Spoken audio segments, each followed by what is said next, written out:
চট্টগ্রামের মিরসরাই উপজেলার একটি সুপরিচিত রেল স্টেশনের নাম হচ্ছে বড়তাকিয়া রেল স্টেশন। এটি ঐতিহ্যবাহী বড়তাকিয়ার পূর্ব কোলমগ্রার একটি ঐতিহাসিক স্থাপনা। এই স্টেশনের ইতিহাস প্রায় 130 বছরেরও বেশি পুরনো।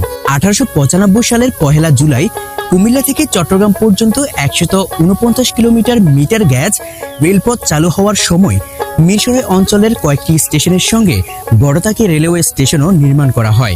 একসময় এই রেলপথে ঢাকা, চট্টগ্রাম সহ দেশের বিভিন্ন অঞ্চলের মানুষের যাতায়াতের গুরুত্বপূর্ণ মাধ্যম ছিল রেল। বড়তাকিয়া রেল স্টেশনও এলাকার এবং স্থানীয় মানুষজনের যাতায়াতের জন্য বিশেষ রকমের ভূমিকা পালন করত। তবে বর্তমানে জনবল সংকট সহ বিভিন্ন কারণে স্টেশনটির কার্যক্রম দীর্ঘদিন ধরে বন্ধ রয়েছে, ফলে নিয়মিত যাত্রীবাহী ট্রেন এখানে থামে না, এমন তথ্য সাম্প্রতিক প্রতিবেদনেও পাওয়া যায়। তবুও প্রায় 100 বর্ষেরও বেশি সময়ের ইতিহাস বুকে নিয়ে দাঁড়িয়ে আছে এই বড়তাকিয়া রেল স্টেশন, যা মিরসরাইয়ের রেল যোগাযোগের ইতিহাসের একটা গুরুত্বপূর্ণ অংশ।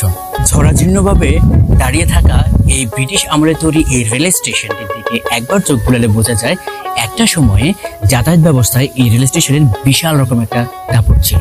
সো গাইস, এই বড়তাকিয়া রেল স্টেশনের সাথে আপনাদের কার কার স্মৃতি বিজড়িত রয়েছে কমেন্ট করে জানাতে একদম ভুলবেন না। And thank you very much for watching me.